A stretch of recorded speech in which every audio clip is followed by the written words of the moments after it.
Rukun iman itu ada berapa? Ada 5. Yang pertama iman kepada Allah. Yang kedua malaikat. Yang ketiga yang keempat yang kelima baiklah, hari ini kita akan mempelajari tentang kusandarkan aktivitasku hanya kepada Allah Subhanahu wa Ta'ala. Nah, dalam materi ini ada tentang surah An-Nas, surah Al-Fatihah, surah Al-Falaq. Nah, yang kita bahas hari ini ialah surah An-Nas. Sudah hafal surah An-Nasnya?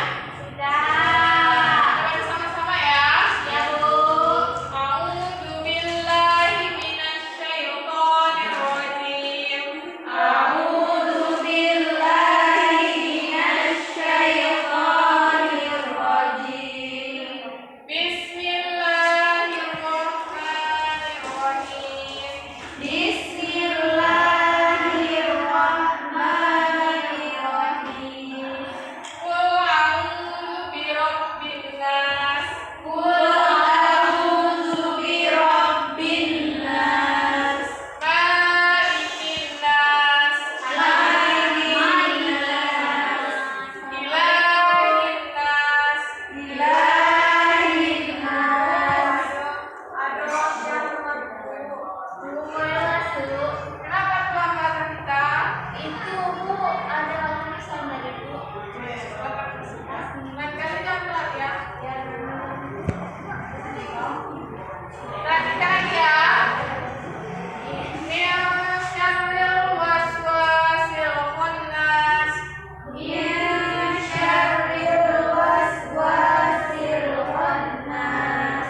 Allazi yuwaswisu fi sudurin nas. Allazi yuwaswisu fi sudurin nas. Minal jinnati wan nas. Minal jinnati wan nas. Sadaqallahul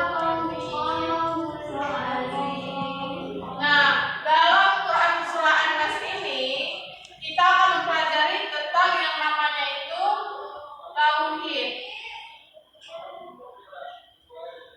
Nah, tauhid ini ialah artinya itu kita hanya mempercayai hanya kepada Allah Subhanahu wa Ta'ala tanpa menyekutukannya. Nah, lawan dari kata tauhid ini ada yang namanya yang bertolak dengan syirik. Syirik ini artinya itu mempercayai yang namanya selain Allah Subhanahu wa Ta'ala. Contohnya itu ada apa? Yang namanya itu berdukun. Nah, berdukun ini termasuk dari golongan syirik. Nah, dalam ajaran Islam ini kita hanya dianjurkan untuk mempercayai hanya kepada Allah Subhanahu wa Ta'ala. Jadi segala aktivitas, segala yang kita inginkan itu hanya kita sandarkan kepada Allah Subhanahu wa Ta'ala. Sesuai dengan Quran surah An-Nas ini, yang artinya itu yang pertama itu katakanlah aku berlindung kepada Tuhannya manusia. Jadi Tuhannya manusia itu Tuhannya seluruh manusia yang ada di alam bumi ini ialah Allah Subhanahu wa Ta'ala. Dan yang kedua itu rajanya manusia. Jadi rajanya manusia itu rajanya dari segala raja itu adalah masih kembali kepada Allah Subhanahu wa Ta'ala. Selanjutnya itu sembahan manusia. Manusia kan dalam Quran surah An-Nas ini hanya dianjurkan menyembah kepada Allah Subhanahu wa Ta'ala. Dan yang keempat itu dari kejahatan bisikan setan yang bersembunyi. Jadi setiap yang kita yang namanya hidup di dunia ini ada yang namanya setan, ada yang namanya jin. Jadi setiap saat keseharian kita itu tidak luput atau tidak lepas dari yang namanya bisikan setan. Karena setan dan jin ini selalu berlomba-lomba untuk membisikkan kejahatan kepada manusia. Dari yang membisikkan kejahatan ke dalam dada manusia, yaitu ialah tadi, yaitu jin dan setan. Dari golongan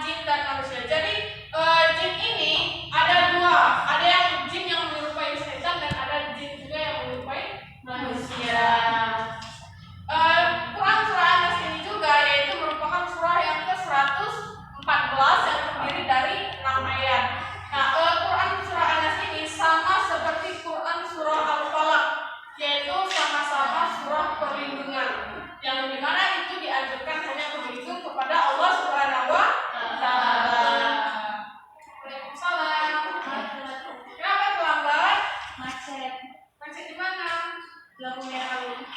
Naikkan yang ulangi ya. Orang masuk salah jalannya nggak ada gambarannya ya.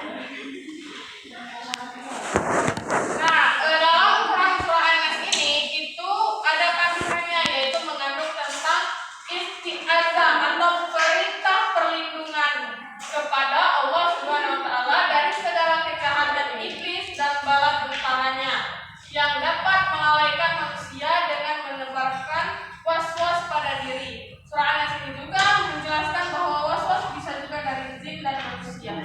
Jadi maksudnya dalam kandungan surah An-Nas ini ialah setiap yang hidup, setiap kita yang ada di dunia itu harus hati-hati, kita harus banyak berdoa karena di hidup itu banyak yang namanya bisikan dari golongan-golongan jin dan setan.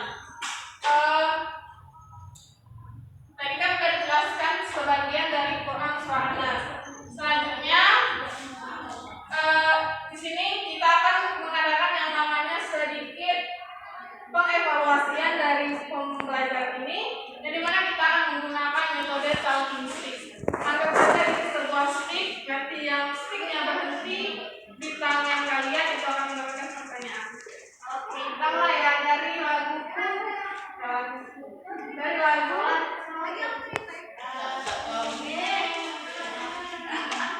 dari Cica aja ya. Maklah. Pati tahu jongkok. Cica di nggak ada aja.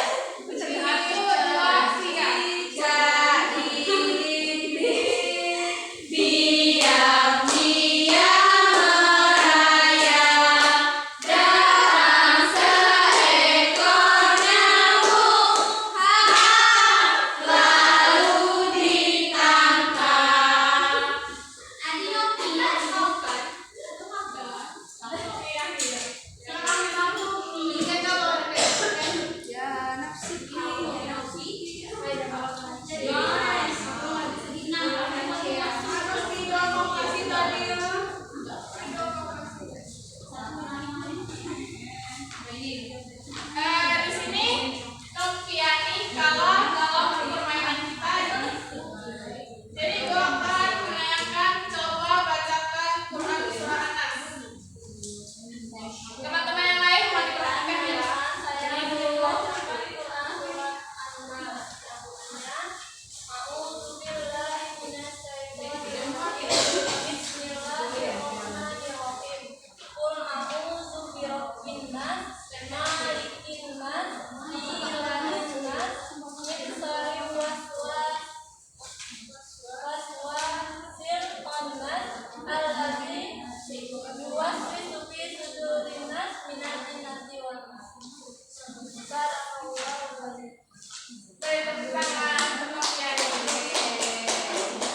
Selanjutnya di sini sedikit evaluasi lagi.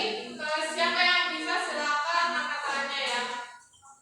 Yang dimana pertanyaan itu Quran surah An-Nas merupakan surah yang terakhir.